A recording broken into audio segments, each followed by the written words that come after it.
JVC Top Stories presents Surrender to Love. Written by Jessica Larsen. Revised and Reformed by JBC. Chapter 6. Dumating ang Sabado at imbis na pagpapaganda tulad ng normal niyang ginagawa tuwing lalabas, iginugol ni Pamela ang buong araw sa pagsisikap na matanggal ang singsing. Nang tumawag si Liberty, bandang 4:00 ng hapon at itanong kung handa na siya, noon lang siya nagkandarapang maghanap ng maisusuot. Nagkasundo silang sunduin siya nito kasama ang fiancé around 6:30. Laking pasalamat na lamang niya nang maniwala itong nagka-emergency ang boyfriend niya at hindi na makakasama sa kanila. After this, I won't need a fake boyfriend because Alexandros will be the one.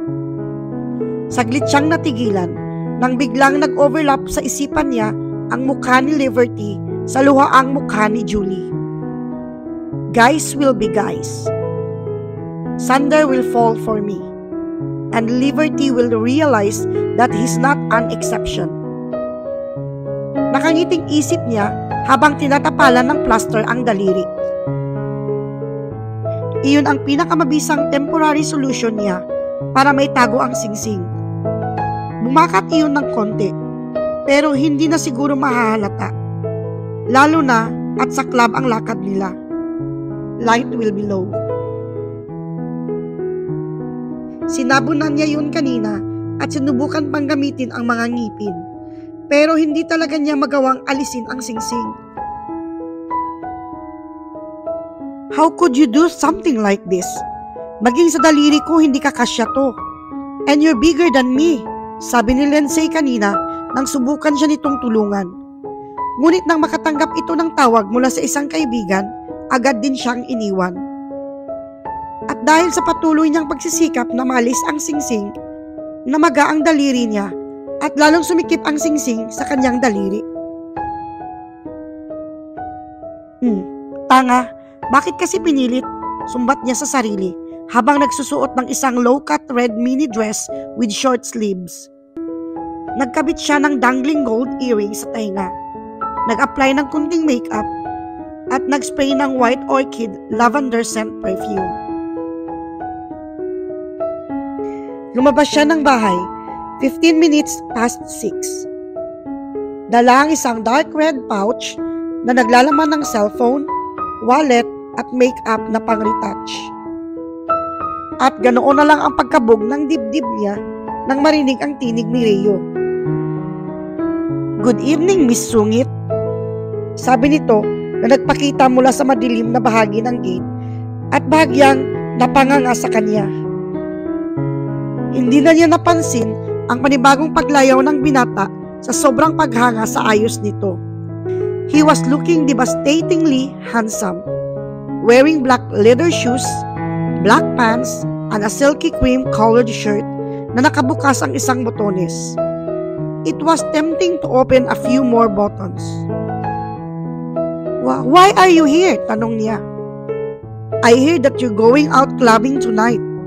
Itinulak ni Reo pataas ang suot na yellow night glasses at mas lumapit sa kanya.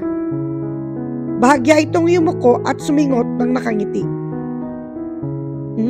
You smell good. Napalunok siya at bahagyang nanghina. Para sa kanya, ito ang very definition ng mabango. Grabe ang pigil niya sa sariling huwag itong kapitan at mas lumapit para mas malanghap ang sweet musky scent nito. Mind if I join in? Patuloy ni Reo. Nakataas ang isang kilay at nakapamaywang niya itong tiningala. Actually, I do mind. Paano mong nalaman kung saan ang lakad ko? Hindi ba nabanggit ni Lindsay? Nangunot ang noo niya. At ano ang kinalaman ng kapatid ko rito? I guess not. Pabulong na sagot nito sa sariling katanungan. Nagpalitan kami ni Lindsay ng number. Tinawagan niya ako kanina. Umuwi raw ang pinsan niyo at niyaya kang lumabas kasama ng fiancé niya. I thought you may feel lonely, so I'm presenting myself as your date. No way! Mabilis na tanggi niya. Not in a million years will she tell Liberty or anyone else that she has agreed to date a taxi driver. Are you sure? Nangahamon itong tanong. Napabuntong hininga siya habang palihim na sinulyapan si Rio na sumandal sa gate. He got the looks. Even now, he could easily pass as someone. Napangiti siya as someone rich. On second thought, sure, you can be my date. Great! Now, let's go to my car. I parked it nearby. No! Agad na tutol niya. Nangalikig sa isiping paparada sila sa labas ng club, lalabas sa taxi at papasok sa club na ito ang kasama. The driver of the taxi. Paparating na ang pinsan ko. Sa kanila na lang tayo sumabay. At mabilis na dinugtungan ang sinabi nang makita ang pagbukas ng bibig nito.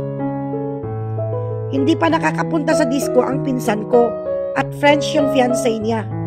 Wala sa kanila ang nakakaalam ng direksyon. Tumango si Rio. Okay, bukas ko na lang kukunin ang kotse. Yes, do that. Hindi naman maaano ang kotse mo. Sino ba naman ang magkaka-interes na magnakaw ng taxi sa loob ng subdivision na ito? Isip-isip niya sa loob-loob niya habang nakikipagpalitan ng ngiti sa binata. Pagkalipas ng mga 2 minuto, huminto sa harap nila ni Pamela at Rio ang isang puting SUV. Pam, bakit hindi mo pinaalam na sasama siya after all? Tanong ni Liberty nang maibaba nito ang bintana sa backseat ng kotse. Nakaupo ito kasama ng nobyo. Kung alam ko lang sana, yung van ang dinala namin. It's okay. Pwede namang 3 sa likod at 1 sa unahan, sabi niya habang pababa ng kotse ang pinsan. Nakasuot ito ng black slacks at 3/4 sleeve white blouse. Napaisip siya ulit na talagang nagbago na nga ang pinsan. Dati-rati, kapag nagbibihis ito, para itong hinugot mula sa kwento ni Cinderella. Pero nitong mga huling buwan, mas nagiging normal at classy ang pananamit nito. Lumapit sa kanya si Liberty at bahagyang tumiyad para bumulong. He's handsome. Komento nito na nasa nakangiting si Rio ang tingin. Malanding kinayawan niya ang fiancé ng pinsan na nananatiling nakaupo sa loob ng kotse. He was wearing a checkered yellow and green shirt that perfectly matched his sharp hazel eyes and dirty blonde hair. Kaswal lang siyang tinanguan ni Sander at walang kangiting-iting nagbalik ng tingin sa hawak nitong cellphone. Soon, you'll only be looking at me, sa loob-loob niya, habang pinagplanuhan na kung paano ito maakit. But of course, Sander is still the best for me, patuloy ni Liberty. Sa tunong nagbibiro, pero alam niyang tunay sa puso nito. Biglang kumirot ang dibdib niya. Kirot na ikinibit lang niya ng balikat. It wasn't the time to feel guilty. Simple niyang ipinakilala sa isa't isa ang pinsan at ang kasamang binata. Nakangiting nagkamay ang dalawa at nagkasundo na silang magpinsan na sa unahan ng kotse mauupo at si Rio katabi ng family driver. Makikisiksik na naman siya sa likuran kasama ng fiancé nito. Nang makasakay na sa front seat si Rio, binuksan ni Liberty ang back door. Pero bago pa ito makaakyat sa kotse, inunahan na ni Pamela ang pinsan at pinalabas na inakala niyang pinagbuksan siya nito. Thanks! Matamis ng ngiting pasalamat niya kay Liberty na saglit na sumimangot. You're welcome! Sabi nito na may alanganing ngiti. Nagsalubong naman ang mga kilay ni Sander. Umusod siya sa tabi ni Sander at sinadyang itinukod ang palad sa hita nito. At lihim na nangiti nang tila walang pakialam siya nitong hinayaan. Nagsalita ng French si Sander kay Liberty. Lumingon mula sa unahan si Rio, pero agad ding bumalik sa posisyon nang pinukol niya ito ng matalim na tingin. Malumanay namang nagsalita si Liberty ng French sa kanyang boyfriend, habang si Pamela na walang nauunawaan kundi pangalan niya ay inakalang pinagseselosan siya ng pinsan. Eksaktong magdiriwang na sana siya sa nagawa nang mapansin niya ang isang paris na matang nakatitig sa kanya mula sa unahan ng kotse. "What?" she mouthed at Rio. Pero wala itong ginawa kundi dismayadong umiling bago ibinaling ang tingin kay Sander at nakikipag-usap dito ng French. Parehong nanlaki ang mga mata nila ni Liberty. Magkasabay rin silang bumulalas ng, "Marunong kang mag-French?" What a kind of taxi! Nakagat ni Pamela ang dila sa muntikan ng pagkakabanggit ng bagay na ayaw niyang malaman ng mga kasama. "I didn't know you speak French." Sa halip ay patuloy niya sa kampanting tinig. Pero hindi siya pinansin ni Rio. Nagpatuloy itong nakipagpalitan ng salita kay Sander. "It's okay, Rio." "Right, Sander?" sabi ni Liberty na sinabayan niya ng tingin sa nobyo nito. Nakasimangot lang si Sander at kasalukuyang masingkit pa ang mga mata kaysa kay Rio. Tumingin ito sa labas ng bintana at sumagot ng "Oh." Na naunawaan niya bilang pagsang-ayon nito. "Pam, pakisabi na lang kay Manong ang address na pupuntahan natin." Matamlay namang sabi ni Liberty at ikinampay ang kamay sa direksyon na tahimik na driver. Binigay niya sa driver ang address at umiwas sa tila ng humusgang sulyap ni Rio. Why is he looking at me like that? It's not my fault. Pagdidinay sa isip niya. At tulad ng mga kasamang nananatiling tahimik hanggang sa nakaparada na sila sa malapit sa entrance ng isang exclusive underground club sa Makati. "Aalis na po ako, ma'am. Tumawag na lang po kayo kapag gusto na ninyong magpasundo." "Maraming salamat po, Manong," malambing na sabi ni Liberty bago sila bumaba ng kotse. "Maraming salamat po," sigunda ni Pamela sa driver na alam niyang kaedad lang ng papa niya. "Oho," baling ng driver na hindi tinago ang pagkadisgusto sa kanya, ngunit hindi na niya ito pinansin pa. Bumaba na lang siya ng kotse at nagulat nang bigla siyang malakas na hablutin ni Rio sa braso. "Ouch!" Tinulak niya ang binata. "What's your problem?" "Pamela, wala akong pakialam sa kung anumang gawin mo. Pero pinsan..." "As you said, wala kang pakialam." Putol niya sa pagsasalita ng binata.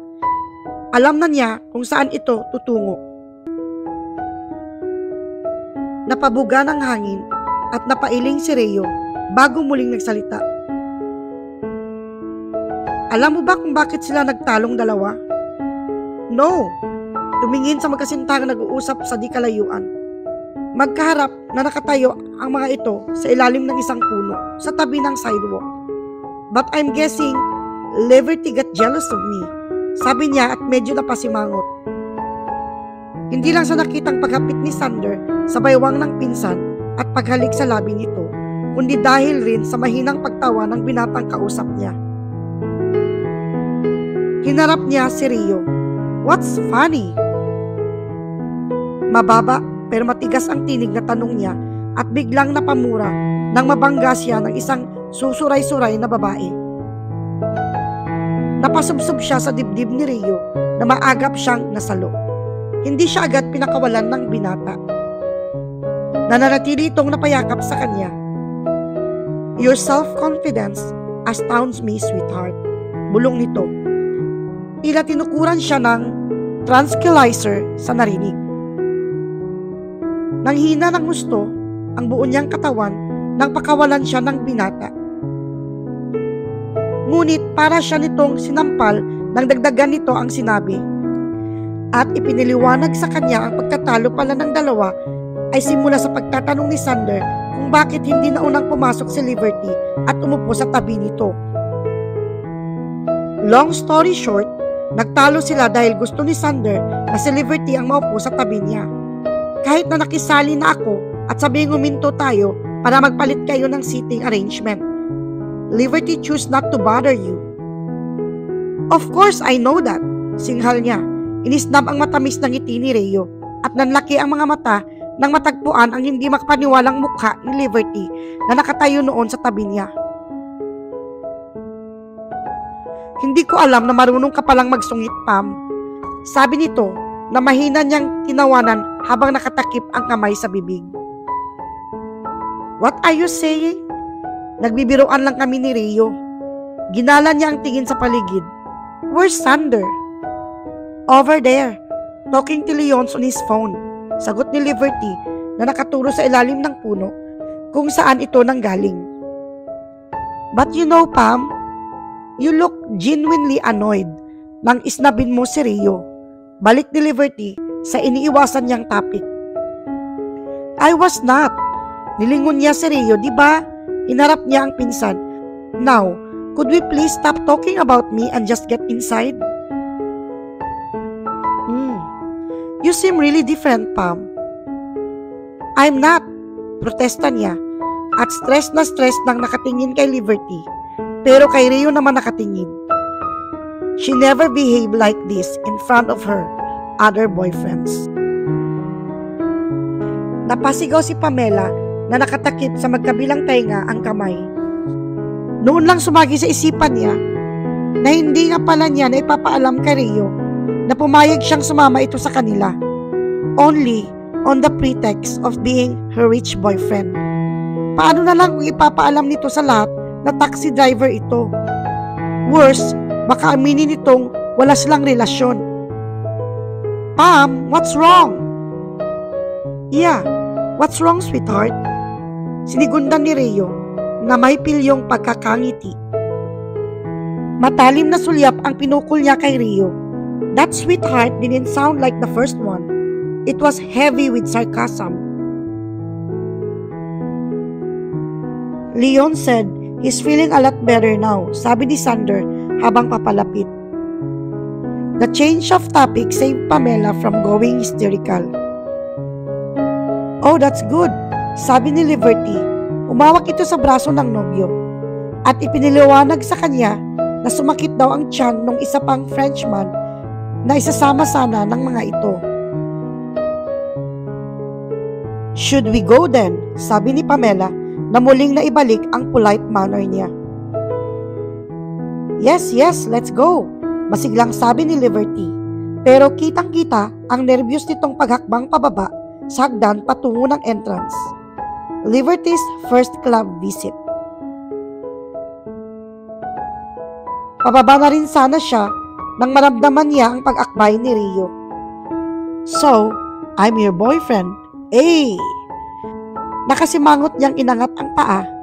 Buong lakas na tinapakan ang paa nito at iniwan itong tatalon-talon sa itaas ng hagdan.